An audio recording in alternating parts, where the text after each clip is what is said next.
Zako dengan bangga mempersembahkan robot kesayangannya kepada teman-temannya. Wajahnya berseri-seri penuh sukacita.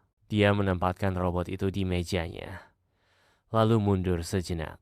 Kembali, wajah Zako berubah menjadi ngeri saat dia melihat robot kesayangannya rusak.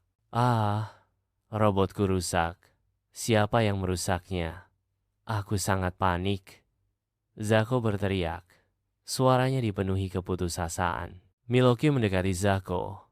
Ekspresinya menunjukkan campuran antara kekhawatiran dan rasa ingin tahu. Miloki berbicara dengan tenang. Zako, tenang dulu. Jangan panik. Kenapa ini? Risa mengamati dengan empati. Kasihan robotmu, Zako. Pasti sedih sekali ya. Miloki berperan sebagai detektif, siap memecahkan misteri. Miloki memeriksa robot itu, mencari petunjuk tersembunyi.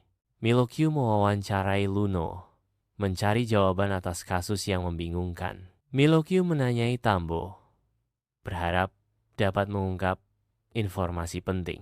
Ruang kelas berantakan, kertas-kertas berserakan, dan kursi-kursi terbalik. Aroma ozon samar-samar tercium di udara. Pandangan Milokyo tertuju pada suatu titik di dekat robot yang tidak aktif. Sebuah pertanyaan diam menggantung di udara. Risa berdiri di samping Milokyo. Wajahnya terukir dengan kekhawatiran dan tekad. Kita harus mencari tahu siapa yang terakhir berada di sini. Ada jejak aneh di dekat robotnya. Milokyo menyatakan. Suaranya memecah kesunyian. Luno, kamu lihat siapa tadi dekat meja Zako? Tanya Risa. Tatapannya tajam dan langsung. Luno gelisah, menghindari kontak mata. Kegugupannya terasa saat dia tergagap. Aku tidak tahu. Ketegangan memenuhi ruangan saat teman-teman berdiri dalam diam. Zako memecah kesunyian dengan pernyataan tajam. Siapapun pelakunya, aku tidak mau berteman dengannya. Milokyo menemukan petunjuk kecil yang mengarah ke Luno. Sebuah topi milik Luno tergeletak di dekat robot. Mereka mendekati Luno dengan hati-hati. Luno diliputi rasa bersalah. Akhirnya mengakui telah merusak robot Zako karena kecerobohannya. Menunduk, suara lirih. Aku tidak sengaja. Maafkan aku, Zako. Aku takut kamu marah. Luno mengaku. Suaranya hampir tidak terdengar. Zako, yang awalnya terkejut, menjadi lebih lembut saat melihat Luno. Jadi ini kamu, Luno. Aku masih sedih. Risa menyemangati. Zako, Luno sudah cukup berani untuk jujur. Itu bagus. Tambo menambahkan. Setiap orang bisa melakukan kesalahan, tetapi berani meminta maaf adalah pahlawan sejati. Luno menundukkan kepalanya, menyampaikan permintaan maaf yang tulus kepada Zako. Zako mengangguk.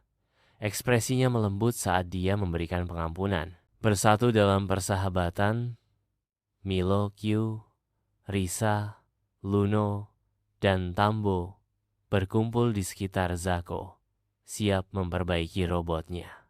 Milokyo membagikan aidnya untuk perbaikan. Risa membuat desain baru agar lebih kuat. Luno membantu dengan antusias. Tambo menemukan peralatan tersebut. Bu Santi memberikan bimbingan. Robotnya berhasil diperbaiki. Laboratorium Sains, sebuah dunia dengan catatan yang berserakan. Dan eksperimen yang belum selesai, bermandikan cahaya matahari, menerangi debu yang berterbangan. Luno dipenuhi penyesalan, memohon. Zako, maafkan aku sekali lagi. Aku akan membantumu memperbaikinya. Zako menjawab dengan maaf dan tekad. Terima kasih, Luno. Aku memaafkanmu. Ayo kita perbaiki bersama. Milokyu memberi isyarat dengan antusias di laboratorium sains. Kita bisa membuat lengannya lebih kuat dari sebelumnya, seru Milokyu. Bu Santi tersenyum hangat. Ibu bangga pada kalian anak-anak. Kalian tidak hanya memperbaiki robot, tapi juga memperkuat persahabatan. Laboratorium berdengung dengan ozon dan antisipasi.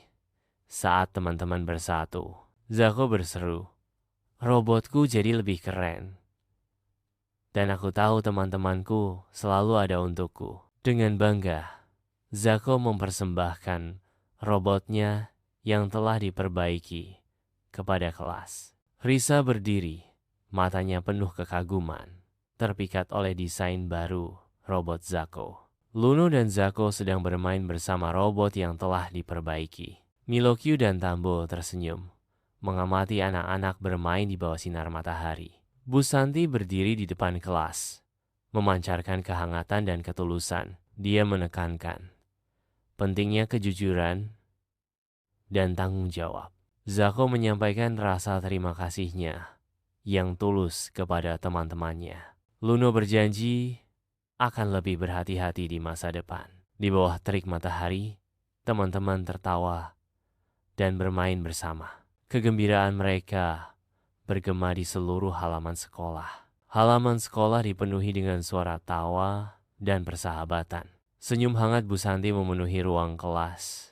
Matanya berkerut dengan kasih sayang yang tulus. Sinar matahari masuk melalui jendela, menerangi debu yang menari-nari di udara. Bu Santi memberikan pujian kepada semua anak atas kerja sama mereka. Katanya, aku melihatnya bersinar dengan bangga. Zako dan Luno berbagi tawa di bawah langit terbuka. Milokyu berdiri, siap untuk berbagi wawasannya tentang nilai persahabatan. Dalam tampilan ikatan yang tak terpatahkan, teman-teman berpelukan di bawah langit terbuka.